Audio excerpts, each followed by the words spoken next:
O Keshav, I wish to know about nature and its enjoyer.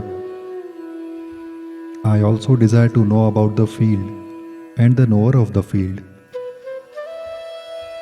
Additionally, please brief me about real knowledge and the goal of that knowledge.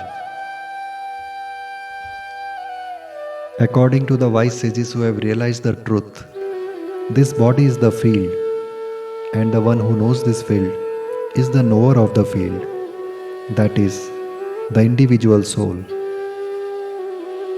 O descendant of Bharat, know that as the Supersoul, I am also the supreme knower in all fields. And to understand the relationship between the body, the individual soul, and the supreme soul, in my opinion, is true knowledge. Now listen to me as I explain in detail about the field of activity, its nature, how it originates, how it is modified, who the knower of this field is, and his influences. Many great sages have presented this truth about the field and its knower in various writings. It has been explained in detail in the Vedic scriptures, particularly in the Brahma Sutras, with solid reasoning and clarity. The field of activity comprises of the five great elements, that is earth, water, fire, air and space.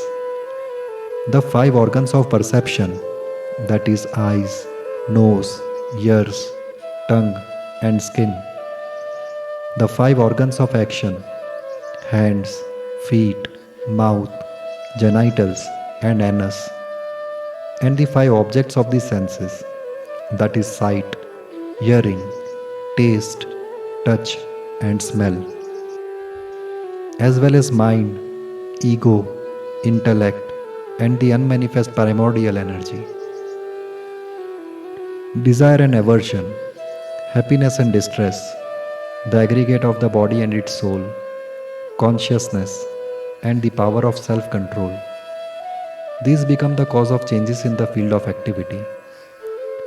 Humility, absence of pride, non-violence, forgiveness, simplicity, approaching a bona fide spiritual master, purity, steadfastness, self-control, dispassion towards objects of senses, awareness of the endless cycle of birth, death, old age and disease, detachment, freedom from entanglement from children, spouse, home and the rest, equanimity in both desirable and undesirable events in life, unwavering devotion to me, aspiring to live in solitary place, aversion towards society and norms, inclination towards gaining spiritual knowledge, and the pursuit to realize the supreme truth.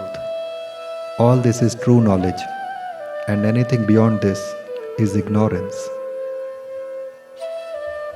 Now I will explain to you the goal of knowledge, realizing which one attains immortality. The Supreme Brahman, subordinate to me, is eternal and lies beyond the manifested and unmanifested cosmic world. The Supreme Brahman has hands, feet, eyes, heads, ears, and mouths everywhere in the universe. In this way, the Supersoul pervades the entire cosmos. The Supersoul is the source of all sensory powers and enjoyer of all sense objects.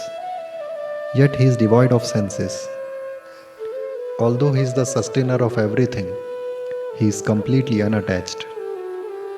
He is beyond the modes of nature, yet he is the enjoyer of the three modes of nature. The Supersoul is present inside and outside of all living beings, moving and non-moving. He is so subtle that he is beyond the grasp of the senses.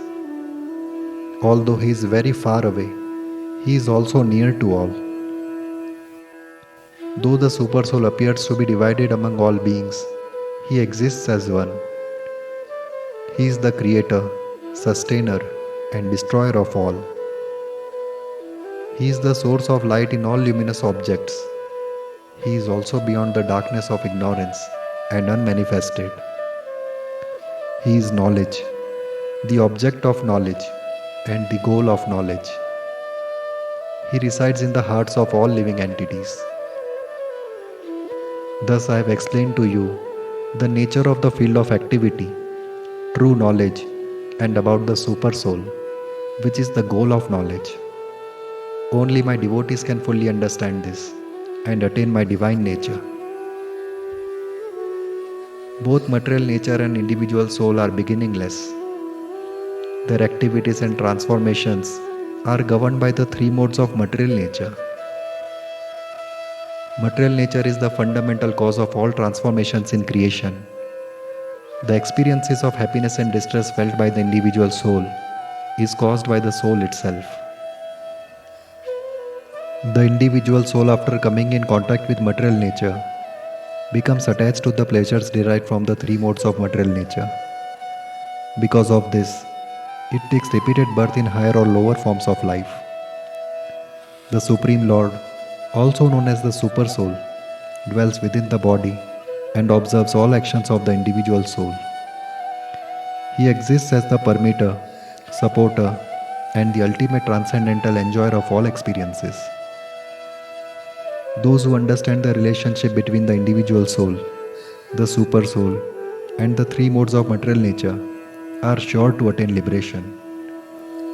Regardless of their current state, they will not take birth again in the mortal world. Some perceive the Supersoul within themselves through meditation, others by cultivation of knowledge, and by still others through working without fruitive desires. There are also those who, although lacking in spiritual knowledge, begin to worship the Supreme Lord by associating with saints and sages. By hearing about the Supreme Lord and worshipping Him with faith, they also transcend the cycle of birth and death. O best of the Bharats, whatever exists in this world, whether moving or non-moving, is merely a combination of the field of activity and the knower of the field. One who sees the Supersoul accompanying the individual soul in all living beings and understands that only the soul and the Supersoul are indestructible within the perishable body actually perceives the truth. Those who feel the presence of the Supersoul everywhere and in every being never degrade themselves from that elevated state of mind. Such souls get closer to the supreme transcendental destination. One who realizes that all actions are performed by the body, which is governed by and born of material nature, and that the soul does nothing, such a person alone perceives the truth. When a sensible person understands that in all diverse living beings there exists only one Supersoul, from whom everything in the universe has been expanding in all directions, he comes to realize the Supreme Brahman. The Supersoul is eternal, beyond the modes of nature, and indestructible. O son of Kunti, although residing within the body, he neither performs any action nor gets entangled. Just as the all-pervading space holds everything within it, but because it is very subtle, it remains untouched by anything. Similarly, the Supersoul, although residing in all bodies, is never affected by the actions of the individual souls. Just as the sun alone illuminates the entire world, in the same manner, the soul within the body illuminates the entire body with consciousness. Those who, with the eyes of wisdom, perceive the distinction between the body, the Supersoul, and material nature, and the process to become free from bondages of action in material nature, attain the supreme destination.